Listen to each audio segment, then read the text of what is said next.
Nik uste liburu hau idazteko lehen lilura bat izan zela argazki bat topatzea, ezta? Argazki horretan munduko gizonik altuena agertzen zen, tibetarra bera, eta liluratu egin ninduen. Beraz, banuen pertsonaia bat, pertsonaia horrek gogorarazi zidan Altzoko handia, Gipuzkoako gizon handienetako bat, txikitan liluratzen gintuena, eta beraz banuen pertsonaia. Paisaia fantazitzaidan, Delibesek esaten du novela batek behar duela pertsonaia bat, paisaia bat eta pasio bat. Paisaia berez ere etorri zitzaidan, ezta? Tibetetik, Himalaiatik, munduko mendirik altuenetatik ezin da itsasoa ikusi. Eta hor kezka sortu zitzaidan, ezta? Nola iritsi itsasoa ikustera Himalaiatik.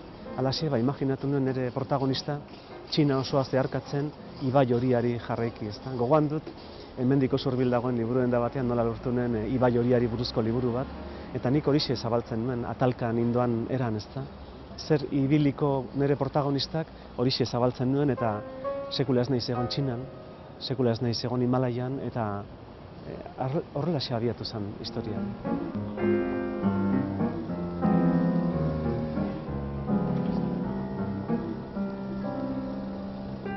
Nik uste liburu honetan agertzen den Patxi, idazlea baino gehiago irakurlea dela.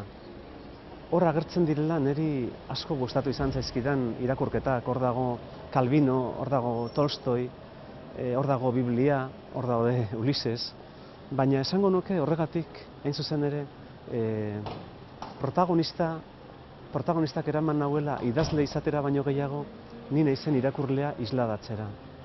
Eta noski bidai horretan, berarekin batera bat egin dut, eta bidaiaren denbora beste bat izan da. Esango nuke bizitzan nahiko modu azkarrean bizi garela, eta aldiz, bidai bat egiten dugunean laburrena izan da ere, denborak beste ritmo bat hartzen duela. Eta noski bidai horretatik aldatuta etortzen garela, batez ere Ziatentzinen kasuan bezala Txina osoa zeharkatzen baldin badugu.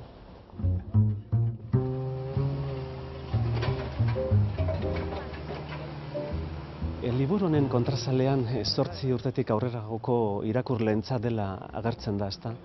Baina nik esango nuke behar bada ipuin hori entzutekoa dela, ezta? Kontatzekoa, literatura onarekin gertatzen den bezala, hori izan zela nire asmoa, ezta? Horregatik nire exigentzia maila osoa izan da.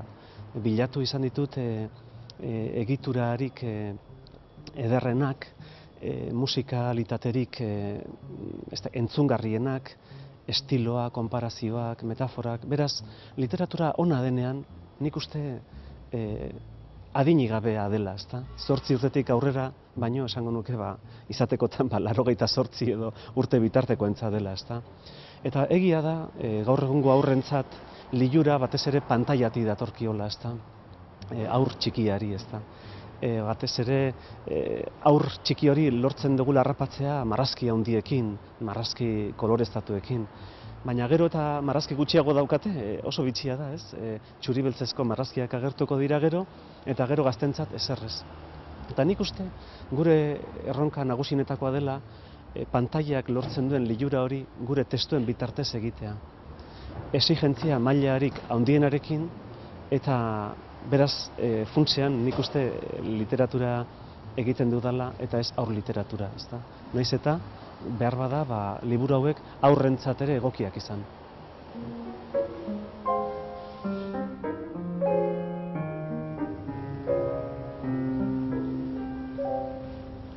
Juan Cruz Egerabide idazleak eta lagunak esaten zidan, ezagutzen zuela neskatila bat, ipuinak irakurtzean, ahotsa entzuteari utzi ziona.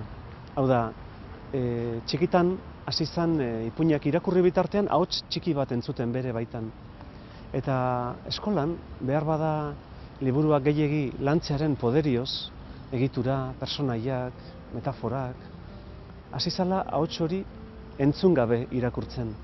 Eta nik uste saiatu naizela liburu honek jaso dezan ahots hori, liburu guztia bezala. Askotan ozenki irakurtzen ditut idatzitako testuak, eta nik uste ipuinan agertzen den itsuarentzat eta irakurle arruntarentzat ipuina entzungarria izan dadin. Berak entzun dezan norbaitek belarrira xuxurlatuko balio bezala, ezta? Eta esango nuke gainera literaturak hori bilatu behar duela irakurlearen konplizitatea eta idazlearen xuxurla hori entzunaraziko dion eta batez ere plazerra eta gozamena eragingo dion testu bat, ezta? Belusezko ahots bat baliz bezala.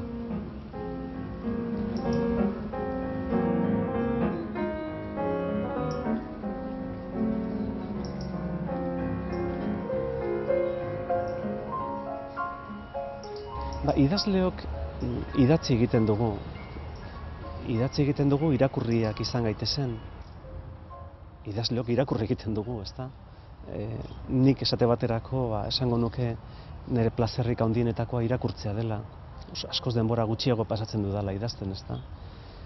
Baina egia da liburuetan jasotzen dugula gainera gure aurrekoen oihartzuna, gure aurrekoen ahotsa, ezta? Eta hizkuntza guztietan egiten den bezala, nik uste euskal idazle batek tradizioa ez duela bazter utzi behar, ezta? Hori Angel Lertxundik askotan esaten du. Ez dugula asmatzen ordea, tradizio hori eta ahots hori behar bezala komunikatzen. Eta aldiz baditugu altxor ikaragarriak, ez? Esate baterako hemendik oso urruti bizi ez den Joxe Arratibel, ezta? Haren kontu zaharrak nik uste miresgarriak direla, ezta? Gainera hark ipuinak idatzi zituen bere aitari entzun bezalaxe. Berak askotan esaten du bera ez dela idazlea. Eta ni ere saiatu halako zerbait lortzen. Nolabait ere ahozko baliabideak edo idatziz agertzen. Esate baterako Tximeleta euria izeneko atal honetan. Indiako 6 gizon jakintxuk elefantea nolakoa den jakin nahi izan zuten. Itsuak zirenez, ukimenaren bitartez ezagutu nahi izan zuten. Hala bada lehenengoa hurbildu zitzaion, baina talka egin zuen haren bizkar zabal eta gogorraren kontra. Orduan pentsatu zuen, badakit, horma bat da. Bigarrenak letaginak aztatu zituen eta hain zorrotz eta biribilak iruditu zitzaizkionez pentsatu zuen, badakit, lantza bada. Hirugarrenak animaliaren trompa bihurria ukitu bezain laster, larriturik hotz egin zuen, badakit, suge bada. Laugarrenak, eskuak elefantaren belaunetan pausaturik esan zuen, badakit, zuhaitz bat da. Bosgarrenak belarriak ukitu zizkion eta esan zuen, badakit, haize maile bada.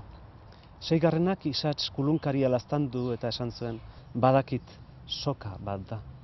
Eta norberak bere iritzia osatu zuelarik, elefanteari buruzko eztabaida bizian hasi ziren. Ipuin hori kontatu izan zien amazenak, haur denboran, jentziri, atentzini eta dode itsuari. Eta bidaiari handiak ipuin hori behin baino gehiagotan oroitu zuen, Lanzoutik Madorako bidean. Iruditu zitzaion, bizitza amaren ipuinaren antzekoa zela, eta ipuinean jakintsuek animaliaren hainbat zati ukitu zituzten bezala, berak ere bidai handian bizitzaren hainbat alderdi ezagutu zituela, atseginak eta atsekabeak izan zituen, kartzela eta ekaitzak nozituak zituen, ikasi zuen zer zen askatasuna, zer edertasuna, zer maitasuna.